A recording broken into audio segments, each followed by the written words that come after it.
Bueno, continuamos con nuestra serie You Will Make It. Para entender que vamos a salir adelante, tenemos que salir adelante. Y el domingo pasado hablábamos de la historia de Nehemías y cómo Dios guió a través de Nehemías justamente al pueblo que había salido del cautiverio a reconstruir Jerusalén, la cual se encontraba en ruinas. Y veíamos que la primera reacción del pueblo cuando sale y llega a una ciudad que está en ruinas fue ir a reconstruir sus propias casas. Y por último, dejaron a Dios. Pero al hacer esto, lo único que ellos obtuvieron que fue frustración. Frustración, porque eso pasa cuando usted trata de sacar su vida adelante dejando a Dios de lado. Cuando usted se ocupa de usted primero y de Dios segundo, usted no avanza. Pero cuando usted se ocupa primero de Dios, Dios después se ocupará de usted. ¿Y cuántas veces no hemos visto a personas metiéndole por sacar adelante sus matrimonios, sus relaciones con sus hijos, el levantar su familia, y lo único que obtienen es frustración? Personas que terminan supremamente frustradas. Y esta es nuestra historia, que al igual que la mujer que sufría de hemorragias, ¿recuerdan esa historia? Una mujer que llevaba 12 años sufriendo de hemorragias y había ido a todos los doctores y había gastado todo su dinero en ellos, y lo único que ella había podido obtener era quedarse sin dinero, porque continuaba con sus hemorragias. Y es muy parecido a nosotros que durante un tiempo intentamos con nuestro esfuerzo solucionar nuestras hemorragias. ¿A qué me refiero con hemorragias? Me refiero a ese área que estaba enferma, que lo único que hacía era botar sangre, o sea, por donde perdíamos la vida de esa área, y lo único que nosotros obteníamos era agotamiento. Y es que lo cierto es que la única solución que vamos a encontrar fue la que esta mujer encontró. Esta mujer solamente obtuvo frustración hasta que finalmente se encontró con Jesús y entendió que así fuera tocar su manto, pero aferrarse a él era lo que iba a traer solución a ella. Y lo mismo nosotros pudimos ver, hasta que nosotros entendimos que solamente poniendo nuestra fe en Jesucristo íbamos a poder obtener nuestra respuesta, fue cuando empezamos a encontrar avance en nuestras vidas. Y esta es la historia tuya. Si tú todavía estás intentando en tus propias fuerzas salir adelante, déjame decirte que solamente vas a obtener frustración. Porque el único que te puede sacar adelante es el Señor. Y si solamente pones tu confianza en Él, no en el hombre ni en esfuerzos humanos, tú vas a salir adelante. Y Dios nos decía el domingo pasado que si Él no es lo primero en nuestras vidas, jamás vamos a poder reconstruir nuestras murallas. Jamás vamos a poder cerrar nuestras brechas. Y si no cerramos nuestras brechas, jamás vamos a poder levantar nuestras casas. Así que comienza por darle el primer lugar a Dios en tu vida, porque después el Señor te guiará a lo demás. Y todo lo demás simplemente vendrá como añadidura. Pero estamos en la historia de Nehemías y Dios nos muestra a través de esta historia cómo Él envía a Nehemías, a un líder, para justamente levantar las murallas, porque cuando Nehemías llega ya está construido, ya está edificado el templo. Y de esa manera, al poder levantar las murallas, que se puedan reconstruir las casas. Así que Nehemías llega sin contarle a nadie cuál es la tarea, la labor, el propósito por el cual él ha llegado. Él empieza a inspeccionar todo lo que son las murallas en ruinas. Y después de inspeccionar y que Dios le ha revelado una estrategia, él reúne al pueblo y le dice al pueblo justamente el propósito por el cual él está ahí. Les dice: vamos a reconstruir las murallas de esta ciudad. En otras palabras, les deja saber que a pesar de que ellos ya han levantado el templo, todavía no han podido prosperar justamente porque las murallas están en ruinas. Pero eso es un cuadro de la vida de una persona. La persona está en ruinas. Su vida es un caos.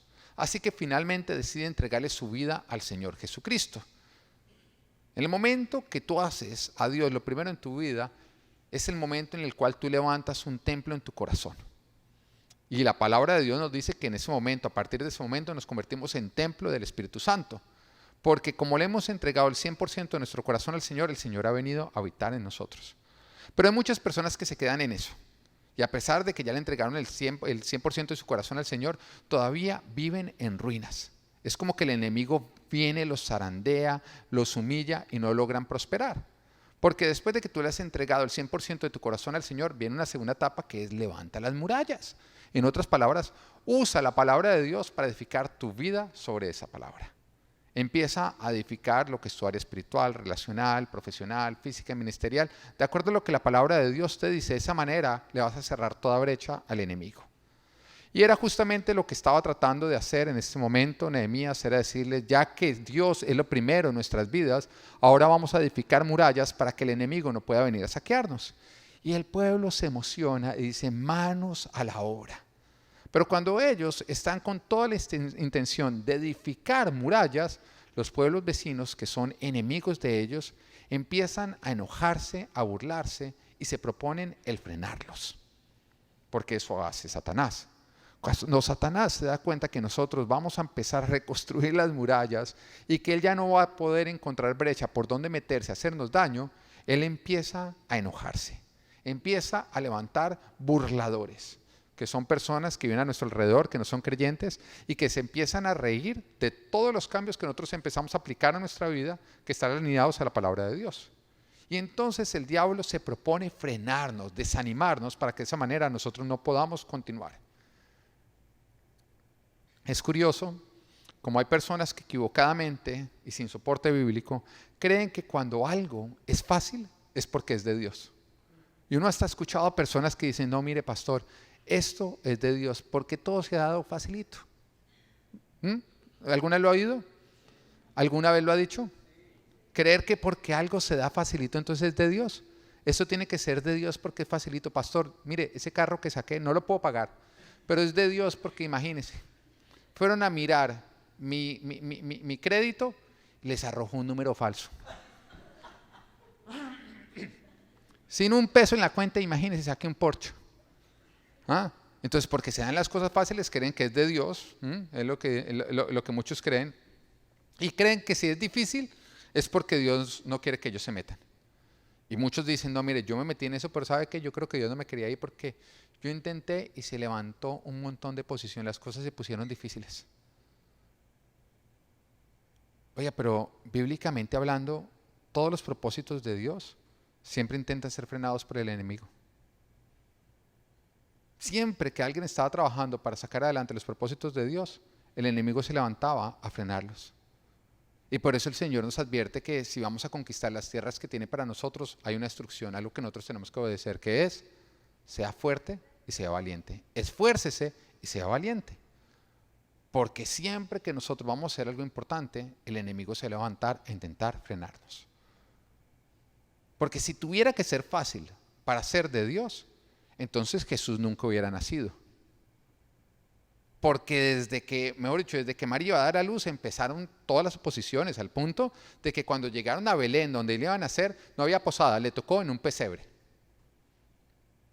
¿Usted se imagina en ese momento a José y a María? No, yo creo que este nacimiento no es de Dios, porque imagínense, no conseguimos posada, hay dificultad. Esto no es de Dios, puje para adentro porque no vamos a hacerlo. ¿O qué me dice después de que nace, cuando ya está en un pesebre, que recién parida María, a José le toca la instrucción de que empaquen todo y para Egipto, porque Herodes se acaba de enterar de que en Belén nació el Mesías y mandó a matar a todos los niños menores de 2 años. Oiga, llegar a otro país, otra lengua, dejando todo atrás, con una mujer que acaba de tener un hijo, yo creo que no es fácil, ¿o no? ¿Pero era de Dios o no era de Dios? Miren, los grandes propósitos, las grandes hazañas bíblicas, todas las que nos describe la palabra de Dios requirieron superar dificultades. Y eso es para que entendamos que el hecho de que se levanten dificultades no quiere decir que no es un propósito de Dios, sino más bien al revés, que si es un propósito de Dios, el diablo se va a levantar con oposición. Ahora, si tú quieres que todo en tu vida sea fácil, muy sencillo, no hagas nada importante para Dios. No hagas nada de importancia y no te preocupes que el diablo te va a mirar y va a decir, no, le va a decir a los demonios, vamos a molestar a otro que haga cosas importantes. Todo lo que esto hace es vano. Y si lo que estás haciendo no tiene oposición, yo creo que es importante que frenes y te preguntes por qué el diablo no quiere frenarte. Oiga, ¿por qué el diablo no quiere? Las abuelitas decían, es que cuando uno va a misa, el diablo le hace zancadilla. Las abuelitas eran sabias. Pero continuemos con la historia de Nehemías. Al saber que hay amenazas de los enemigos, el pueblo se desanimó. En ese momento ellos empiezan a decir, no, esto está muy difícil, no vamos a poder cerrar las murallas, es propio del cuerpo. Pero le voy a decir algo, y hoy que es el Día del Padre, que estamos celebrando el Día del Padre, le quiero hablar sobre todo a los papás. ¿Dónde están los papás? Amén. ¿Dónde están los papazotes? Acá, sí. Quiero hablarle a todos los papás. Una cosa es que el cuerpo se desanime, pero otra cosa diferente es que la cabeza se desanime. Quiero hablarle también a los dueños de empresa. ¿Acá hay dueños de empresa? Si tú eres dueño de empresa en tu casa, levántala, haz de cuenta que yo te estoy viendo. A ti, sí, a ti. Ese. Levanta la mano, dueños de empresa. ¿Dónde están los líderes? Todos los que ocupan un lugar de cabeza. Dios os ha puesto como cabeza de algo. Bueno, una cosa es que el cuerpo se desanime. Pero otra muy diferente es que la cabeza se desanime. La cabeza es el único del cuerpo que no se puede dar el lujo de desanimarse. Ahora, todos quieren ser autoridad hasta que entienden qué es ser autoridad. Porque hay muchos que creen que ser autoridad, no, pues tan chévere, es que todo el mundo hace lo que él dice. No, ser autoridad es responsabilidad. Es responsable de lo que el cuerpo está haciendo. Y un gran ejemplo de eso es cuando Adán y Eva pecan, que llega un momento en que Adán, cuando Dios le pregunte qué hiciste, dicen, no, la mujer que tú me diste como esposa me dio de ese fruto. Ahora, ¿quién era la primera en haber comido? Eva. ¿Quién fue la que le propuso a Adán que comieran? Eva. O sea, uno dice, ¿quién sería la culpable? Pero la palabra de Dios, el Señor después de que Adán le dice eso, le dice, por tu culpa, señalando a Adán, por tu culpa la tierra será maldita. ¿Pero por qué razón? Por culpa de él. Porque una persona que es cabeza se tiene que responsabilizar por lo que está haciendo o no está haciendo el cuerpo. En eso consiste la autoridad. Si mi hijo rompe un vidrio, ¿quién tiene que pagar ese vidrio? ¿El papá o no? Yo ahí no puedo decir, háblese con él, 4 años o 2 años, mire a ver cómo le pagan. No, en ese momento, si usted es el papá, usted es responsable. En otras palabras, aunque ellos lo hicieron, es su culpa. Y esa es la responsabilidad que nosotros tenemos como cabeza. Y es algo bíblico. El hecho que nosotros nos ponga el Señor como cabeza significa que nos hace responsables de lo que está haciendo el cuerpo.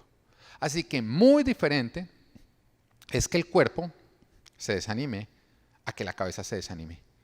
Una cabeza que se desanima es una cabeza irresponsable, que le va a tener que rendir cuentas a Dios.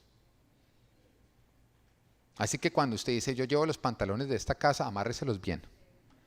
Que no se le vaya a caer la correa cuando las dificultades vengan a presionar. Porque al resto de la familia se le pueden caer, pero a la cabeza no se puede dar el lujo. La cabeza es la única que no puede perder la cabeza. Porque si no, el cuerpo colapsa. Y ahí está la responsabilidad. Aunque el cuerpo se desanime, las cabezas no nos podemos desanimar. Porque cuando una cabeza se desanima, se pierde toda la esperanza de salir adelante. El cuerpo puede estar desanimado, puede decir, no lo vamos a lograr, esto va a ser imposible. Pero si la cabeza se levanta todavía y dice, sí, vamos a poder salir adelante, porque Dios está con nosotros, me dejan ese desánimo, nos vamos a unir y vamos a seguir luchando, hay esperanza.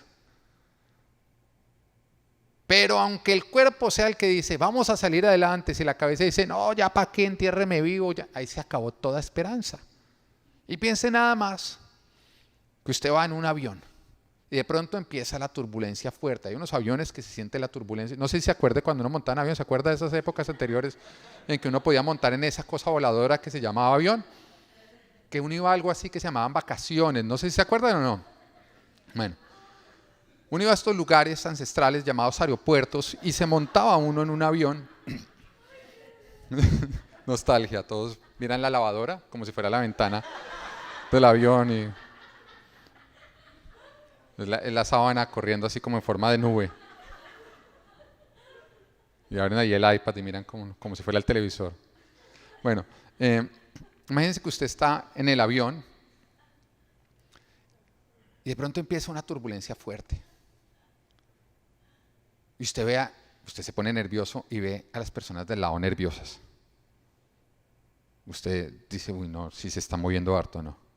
Ahora, si usted ve a las azafatas nerviosas, corriendo, en ese momento echándose bendiciones,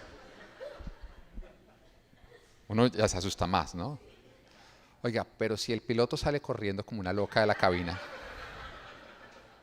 y gritando, esta vaina se cayó. No, usted ya dice, de acá no salimos o no. De acá no salimos. Pero si usted ve a una de la azafata nerviosa y en ese momento el piloto como... Tripulación, sí, en este momento estamos pasando por un tiempo de turbulencia, pero no se preocupen que pronto va a pasar, todo está bajo control. ¿Usted lo tranquiliza o no? Aunque él después de soltar el micrófono le diga al copiloto, hermano, ¿en qué nos metimos? Hasta luego, esta vaina se va a voltear, lo que sea. Pero el que el piloto mantenga la calma, a usted lo llama de vuelta a la calma. Y lo mismo nos debe ocurrir a nosotros. Cuando somos cabezas, cuando somos autoridades, debemos entender que nosotros somos los únicos que no podemos perder la cabeza y que aún en tiempos de turbulencia, nosotros tenemos que darle palabra de aliento al cuerpo sobre el cual el Señor nos ha puesto a liderar. ¿Lo entendemos o no lo entendemos? Porque hay algunos hombres que son los hijos los que los animan. Papá, no te preocupes, tú vas a salir de esta. Y el papá, no, chino, usted ni sabe, no salimos vivos, ¿no? O que la esposa, hay algunos que le ponen esa responsabilidad a la esposa. Y la esposa la que, no, de verdad, usted puede salir adelante, usted es un berraco. Usted no sabe con quién se casó, yo no sirvo para un carajo. Por favor, reorganicémonos. Y un hombre que actúa así todavía dice, no, es que mi esposa no me respeta, es que mi esposa no me deja liderar. Si en tiempos de turbulencia no te comportas como un líder, no esperes que en tiempos de calma te traten como tal. ¿Lo vuelvo a repetir? Si en tiempos de turbulencia no te comportas como un líder, en tiempos de calma no esperes que te traten como tal. Porque son los tiempos de turbulencia en los que se debe ver el liderazgo. Y donde se adquiere el liderazgo, porque es cuando el cuerpo está necesitando calma, seguridad. Pero si tú no le brindas calma y seguridad, sino lo que haces es crear una tormenta peor, pues ese cuerpo no se va a sentir seguro que tú seas quien esté a cargo de ello, ni siquiera cuando todo esté tranquilo. Pero yo recuerdo a Jesús, y recuerdo estando, los de la cámara me están odiando mucho porque me estoy moviendo mucho. Yo recuerdo a Jesús cuando se levantó la tormenta, todo el cuerpo empezó a gritar como una loca, ¿o no?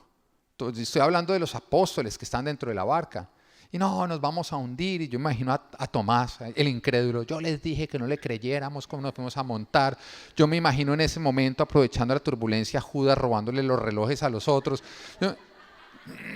Todo patas arriba. El cuerpo colapsando. Pero Jesús, ¿qué estaba haciendo? Durmiendo. Ahora, si usted necesita paz para algo, es para poderse quedar dormido o no. Porque uno con una preocupación bien compleja, no hay quien lo duerma a uno, mejor dicho, ni con anestesia, ni que a usted le metan, mejor dicho, una aguja con calmantes o no. Algo que usted necesita para poder dormir es paz y tranquilidad, seguridad. Así que en ese momento Jesús estaba mostrando por qué Él era el que estaba a cargo, por qué Él era la cabeza, por qué era el líder, porque Él mostraba, aunque todos ustedes estén gritando como locas, yo estoy tranquilo y seguro en que nuestro Padre que está en el cielo no va a dejar que esta barca se hunda. ¿Se entiende la responsabilidad de cada uno de nosotros? Y Nehemías es una buena cabeza y a través de eso está mostrando por qué Dios lo puso a él y no a otro, a cargo. Porque cuando el pueblo está colapsando, está diciendo, no vamos a poder salir adelante, esto se acabó, ¿para qué empezamos a reconstruir esto? Los enemigos nos van a acabar. En ese momento él ora, o sea, busca a Dios, se fortalece y empieza a darle instrucciones al pueblo. Lógicamente, instrucciones que vienen de acuerdo a la sabiduría que Dios le ha dado como autoridad. Porque es que los que somos autoridad tenemos que entender que Dios nos da una sabiduría especial para salir de turbulencias. Dios nos da una sabiduría especial para salir de turbulencias. Eso no se la da al que no es el cuerpo, al que no es la cabeza. No, la cabeza tiene una sabiduría especial para salir de turbulencias. Úsala. Y Nehemías empieza a hacer uso y entonces empieza a dar ciertas instrucciones que permiten que la obra no se vea interrumpida, sino que se pueda llevar a cabo hasta el final, que se cumpla el propósito.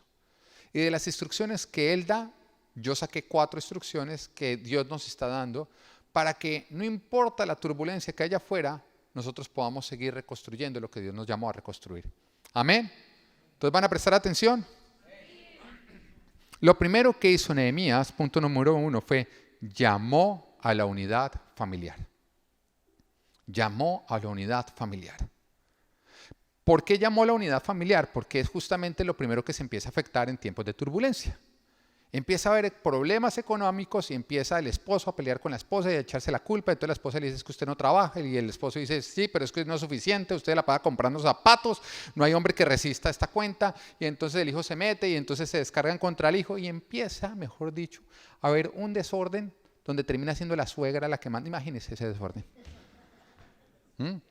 Y mira lo que nos dice Nehemías capítulo 4, versículo 13, dice, así que puse a la gente por familias, con sus espadas, arcos y lanzas, detrás de las murallas, en los lugares más vulnerables y desguarnecidos. Usted se da cuenta que los lugares más vulnerables eran protegidos por la estructura más fuerte, la familia. Pero ¿qué pasa cuando la estructura más fuerte se divide? Que no vamos a poder ir a cubrir los lugares vulnerables. Y por eso el enemigo se levanta para afectar la familia, para atentar contra la familia. Actualmente usted se da cuenta que toda esa agenda que está ocurriendo va justamente en contra del orden de familia según como Dios lo ha establecido. O sea, dése cuenta de lo que Satanás está tratando de hacer. Si Satanás debilita a la familia, no va a haber nadie que pueda pararse en los lugares vulnerables a decir, por acá no te metes, Satanás. Porque Satanás no puede entrar donde hay una familia unida y bien armada con las armas que Dios nos ha dado. Nehemías llamó a la unidad familiar. Tú tienes que entender que este no es tiempo de andar con divisiones familiares. Además, Jesús nos advirtió en Lucas capítulo 11, versículo 17, nos dice, una casa dividida contra sí misma se derrumbará. Ustedes recuerdan cómo hablábamos en la primera prédica justamente de You Will Make It acerca de la casa que fue edificada sobre la roca y que vino a soplar la tormenta, pero en la casa del prudente ese se mantuvo en pie. Pero acá el Señor está diciendo que una casa que está dividida es una casa que está sobre la arena, que no va a soportar la tormenta.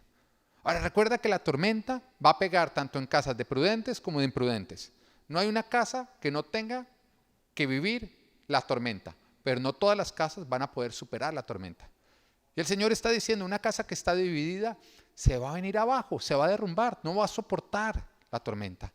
Pero una casa unida va a poder soportar todo. Nuestra fortaleza depende de nuestra unidad familiar. Y toda división nos hace vulnerables.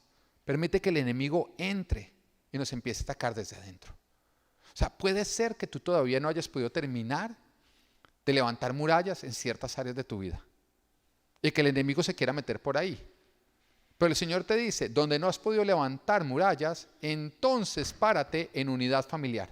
Porque el enemigo tampoco podrá entrar. Puede ser que tú todavía no has podido salir de deudas. Y que por ese lado el enemigo se quiera meter. Puede ser que tú todavía no has podido, solucionar ciertos límites familiares que todavía estás lidiando. Pero si tú te paras en esos lugares que todavía son vulnerables con una familia unida, ustedes van a hacer una muralla que el enemigo no va a poder traspasar. ¿Lo vas entendiendo la importancia de la unidad familiar? Toda división nos hace vulnerables. Ahora, cuando uno ve la historia de los Estados Unidos, o por lo menos todo lo que han sido las guerras, que además las películas nos van informando, uno se da cuenta que la mayoría han sido en territorio ajeno.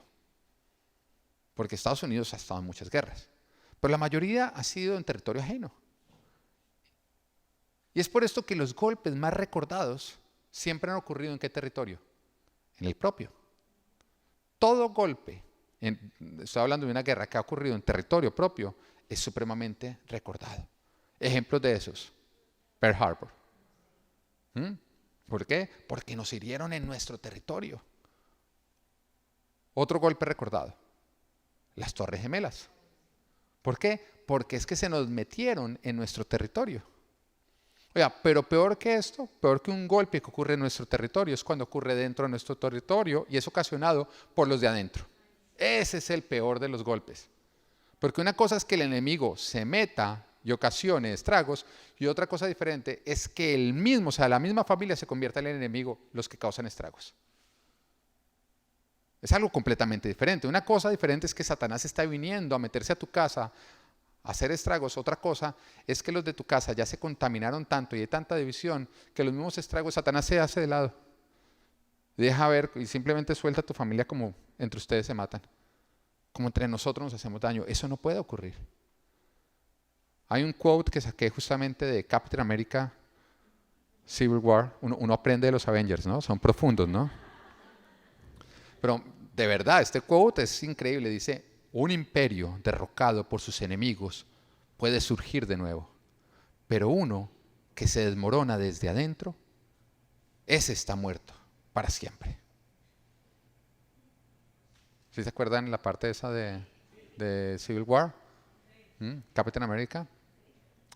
Nos decían que estamos perdiendo el tiempo viendo Avengers, pero estamos aprendiendo. Un imperio derrocado por sus enemigos puede surgir de nuevo, pero uno que se desmorona desde adentro está muerto para siempre. Este es un tiempo de estar unidos en familia, de no buscar culpables, de respetarnos, de que haya tolerancia, de que haya flexibilidad.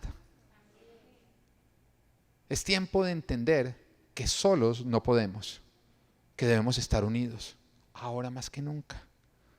Que tenemos que cerrarle las brechas al enemigo, que quiere atacarnos desde adentro y a través de los que están adentro. Lucas capítulo 11 versículo 17b dice, una casa dividida contra sí misma se derrumbará, pero eso quiere decir que una casa que está unida no será vencida. Un pueblo unido jamás será vencido. No, más bien digo, una familia unida jamás será vencida. Y nos dice la palabra en Levítico capítulo 26 versículos 6 al 8, me encanta, dice, yo traeré paz al país y ustedes podrán dormir sin ningún temor. Frénalo ahí. Oiga, esa es una buena promesa de Dios, ¿o no? Pero ustedes se acuerdan lo que yo les dije acerca de las promesas de Dios, que es irresponsable no darlas con la condición para que ésta se cumpla. Entonces continúa la promesa de la condición. Dice, quitaré de la tierra las bestias salvajes y no habrá guerra en su territorio. Eso es tu casa. Perseguirán a sus enemigos y ante ustedes caerán a filo de espada. Hasta ahí va la promesa. Ahora viene la condición. ¿Listo? ¿Cuál es la condición? Dice, 5 de ustedes perseguirán a 100 y 100 de ustedes perseguirán a 10,000. Y ante ustedes sus enemigos caerán a filo de espada. ¿Usted se da cuenta que pone como condición unidad de 5 mínimo? No dice, uno de ustedes hará huir. No, uno de ustedes no hará nada, lo volverán trapo. Pero cuando ustedes se unen y son familia, no habrá nada que pueda frenarlos.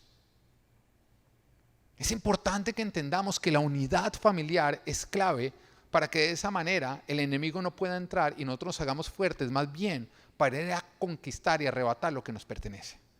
Este es el año de arrebatar lo que nos pertenece. ¿Usted lo entiende? Pero el año de arrebatar lo que nos pertenece solamente va a ocurrir si hay unidad familiar. Lo que nos lleva al segundo punto, el segundo llamado que hace Nehemías. Nehemías llamó a la valentía. Llamó a la valentía. Y nos dice Nehemías capítulo 4, versículo 14, dice, luego de examinar la situación, me levanté y dije a los nobles y gobernantes y al resto del pueblo, no les tengan miedo, acuérdense del Señor, que es grande y temible, y peleen por sus hermanos, por sus hijos e hijas, y por sus esposas y sus hogares. Este es un tiempo de ser valientes. Porque todos los que se acobardan no es a Jesús a quien están siguiendo. La Biblia jamás nos ha llamado a guardarnos hasta que pase la amenaza. No, las grandes hazañas bíblicas ocurrieron justamente en medio de amenazas. ¿O qué me dice David de Goliat? Oiga, si David y Goliat hubiera ocurrido en este tiempo, a David no lo hubieran dejado ir. No, espérese a que ese gigante se vaya a distancia social. No vaya a hacer nada hasta que no se solucione Goliat. ¿O qué me dice de Moisés con el faraón? Era enfrentarse a alguien. Mire, yo le voy a decir a usted, la mortandad de Goliat y del faraón era mucho más alta que la del coronavirus. Era mucho más peligroso. enfrentarse a estos hombres que los enfrentamientos que nosotros hemos tenido hasta el día de hoy. ¿O qué me dice usted de la iglesia primitiva, con la persecución que estaban teniendo? Donde en ese momento la gente se gozaba porque cogían a cristianos y los echaban a los leones. Bueno, no sé si usted sepa, pero un león hambriento es más peligroso que el coronavirus. Y esto no los frenó, porque entendían y recordaban que el propósito al cual Dios los había llamado no podía ser interrumpido, que tocaba esforzarse y ser valiente. Todas estas hazañas ocurrieron porque fueron hombres que no le tuvieron miedo a otros hombres, a pesar de que estos eran hombres poderosos. Ni al diablo, que siempre anda con sus artimañas, ni a la enfermedad. Porque ¿qué me dice de Jesús yendo a sanar leprosos? Una enfermedad que en ese entonces era supremamente contagiosa. Al punto que cuando una persona se contagiaba de lepra, tenía que andar con una campanita para cuando iba a entrar en un lugar, que la gente supiera que iba un leproso, entonces que le tuvieran distancia social. Personas que les tocaba dejar todo, sus familias, absolutamente todo, irse a vivir totalmente apartados de la sociedad.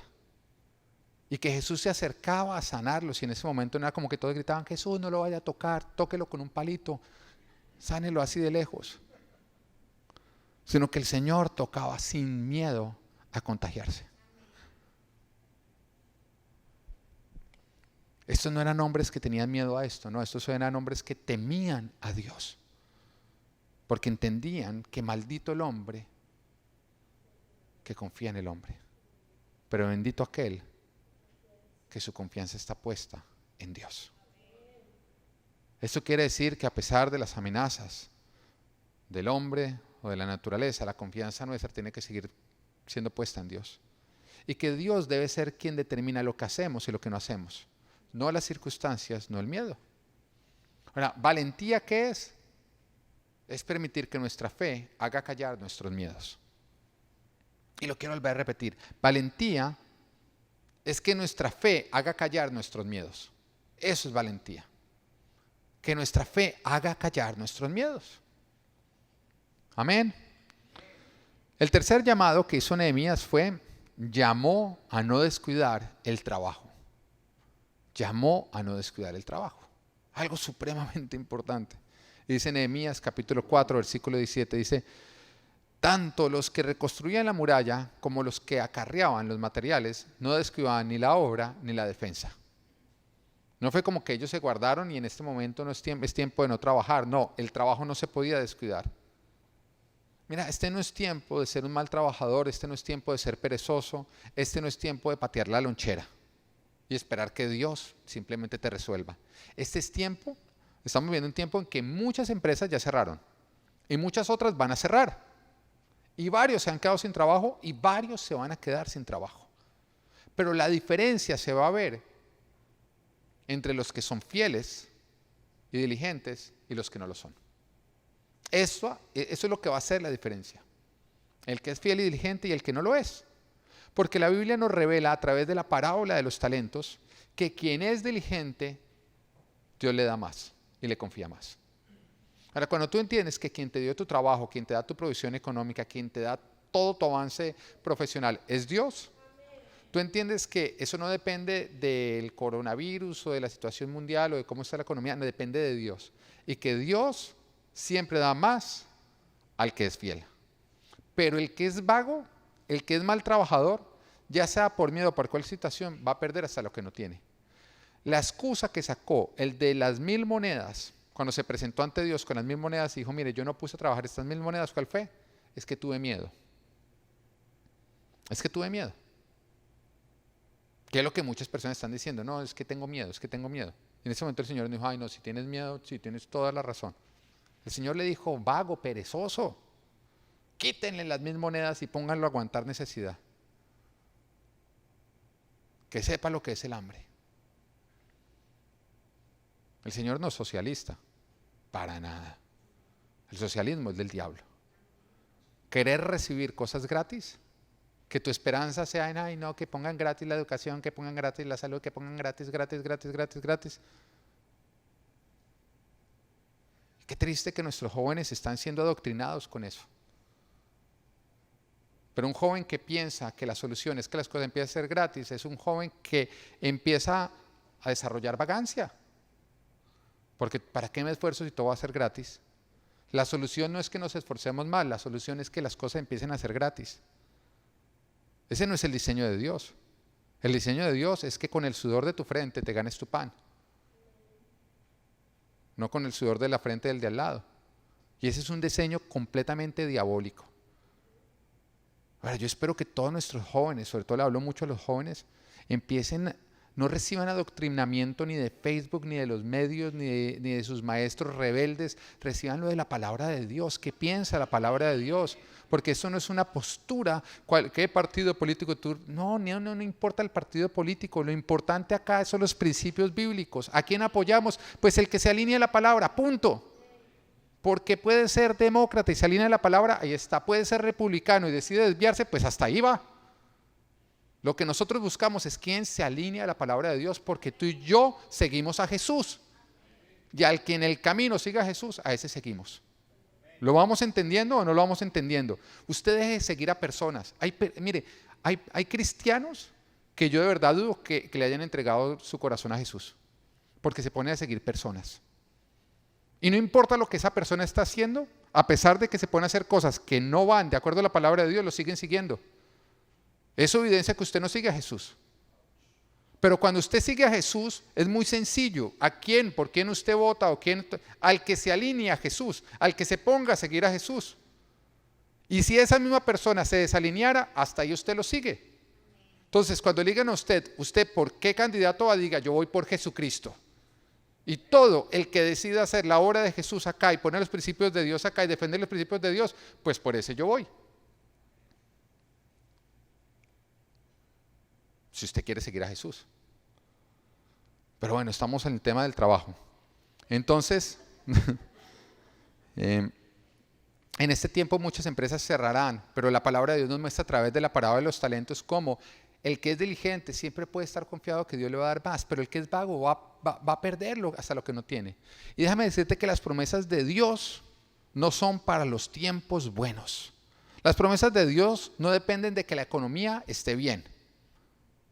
Las promesas de Dios no están sujetas ni a condiciones ni a circunstancias naturales, porque las promesas de Dios son sobrenaturales.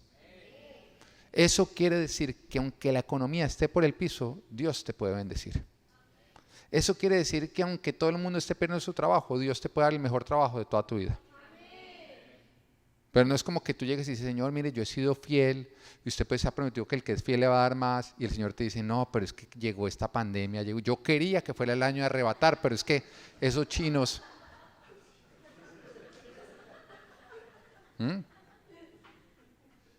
De verdad, yo te quería bendecir, pero es que se me escapó ese virus por esos chinos, yo no vi ese laboratorio.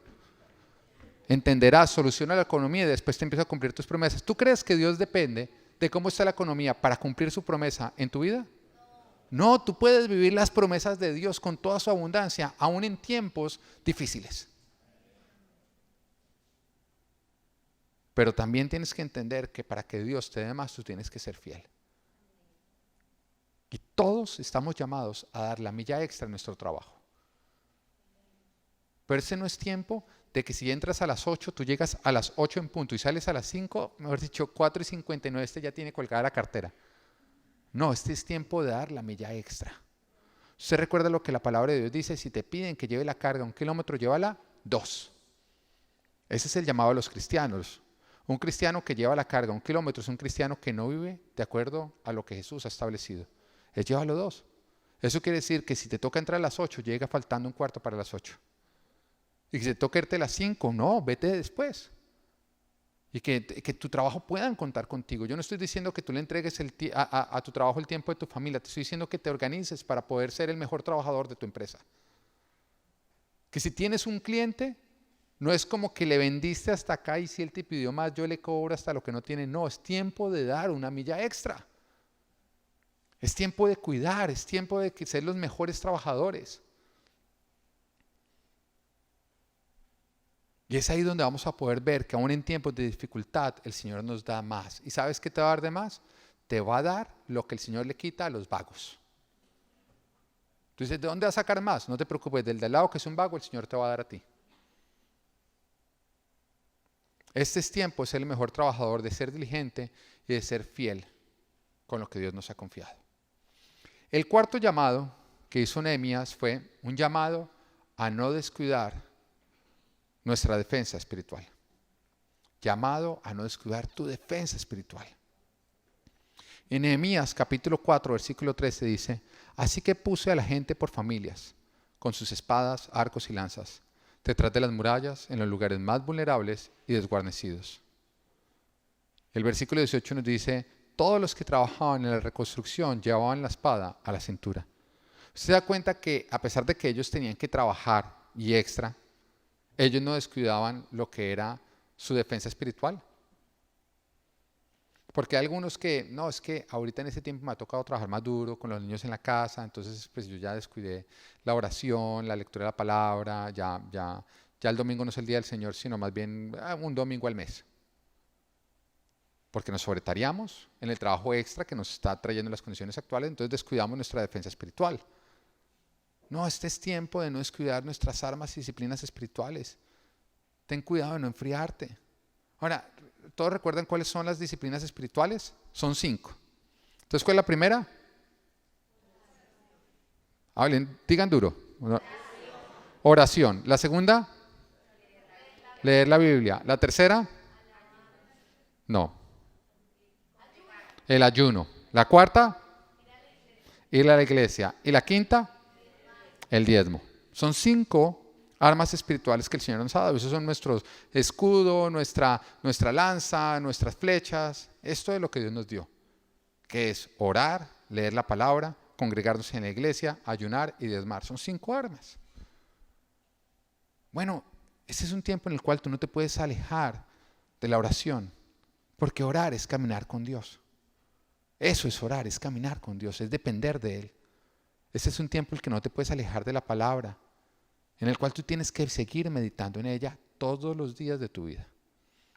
Ese es un tiempo que no podemos dejar de congregarnos en la iglesia. Vamos a estar abriendo prontamente, pero mientras tanto tú tienes que seguir comprometido, participando en tu life group. Sé que algunos han bajado la participación porque es por Zoom. ¿Por qué vas a bajar la participación? Hacemos un esfuerzo para que no te enfríes. ¿Por qué no haces un esfuerzo para en este momento alinearte a lo que estamos haciendo? Ese es un llamado a que tú durante este tiempo te tienes que conectar todos los domingos y dejarle saber a tu familia que el domingo es el día del Señor. Y estar listos para volver. Este es un tiempo para que los que ya están pudiendo venir, ya deberían estar acá. Porque tenemos que alistar para que otros puedan venir. Este es un tiempo en el que no podemos olvidarnos del ayuno, debemos ayunar. De hecho, como iglesia, en el liderazgo estamos haciendo un ayuno que propuso la Asociación de Pastores y que es que todos los miércoles de aquí hasta noviembre vamos a estar ofreciendo el miércoles hasta las 6 de la tarde el no comer carnes y estar aprovechando eso para orar por nuestra nación, por las elecciones. Nuestra nación está pasando por tiempos difíciles. Nunca antes se había visto tanta división como la que hay ahorita. Hay una división terrible. Eso es porque el diablo está supremamente metido en una agenda satánica supremamente metida en todo esto. Y por eso es tiempo en que los hijos de Dios nos pongamos a ayunar. Porque nuestro bienestar depende también del bienestar de esta nación. Y fue la instrucción que el Señor le dio a los que fueron llevados al cautiverio. Les dijo, en esta tierra tengan hijos, cásense y procuren el bienestar de esa nación. Porque el bienestar de la nación también depende de su bienestar. Y ahí viene el tema de diligencia. Si tú eres diligente, va a haber bendición de la cual tú vas a poder gozar. Ese es un tiempo en que no nos podemos olvidar del diezmo. Es lo que Dios nos pide para abrir los cielos y para reprender al devorador. Cuando leemos la palabra del sembrador, la parábola del sembrador, que nos habla de un hombre que salió y sembró semilla, que cayó en 4 diferentes terrenos, nos dice que en 3 de los 4 terrenos se perdió la semilla y que solamente produjo fruto en uno solo de los 4 terrenos. Y a través de esos 3 terrenos donde cayó la semilla y no se desarrolló, podemos identificar los enemigos que tenemos nosotros, que quieren evitar que la palabra de Dios produzca fruto en cada uno de nosotros. Son 3 enemigos que vamos a tener que superar para que las promesas de Dios se cumplan en nuestra vida. Y mira lo que nos dice Mateo capítulo 13, versículo 19 al 22. Cuando alguien oye la palabra acerca del reino y no la entiende, viene el maligno, diga maligno. ¿Quién es ese? El diablo. Y arrebata lo que sembró en su corazón. Así que, ¿cuál es el primer enemigo? El diablo. Esta es la semilla sembrada junto al camino. El que recibió la semilla que cayó en terreno pedregoso es el que oye la palabra e inmediatamente la recibe con alegría. Pero como no tiene raíz, dura poco tiempo. Cuando surgen problemas o persecución, diga problemas o persecución, a causa de la palabra, enseguida se aparta de ella. Ahí identificó cuál es el segundo enemigo, ¿no? Los problemas y la persecución. Dice, el que recibió la semilla que cayó entre espinos es el que oye la palabra, pero las preocupaciones de esta vida, diga preocupaciones de esta vida, y el engaño de las riquezas la ahogan, de modo que ésta no llega a dar fruto. Acá nos damos cuenta que los tres enemigos que quieren evitar que la palabra de Dios produzca fruto en nosotros es el diablo, los problemas y la persecución justamente por nosotros obedecer la palabra, y las preocupaciones financieras.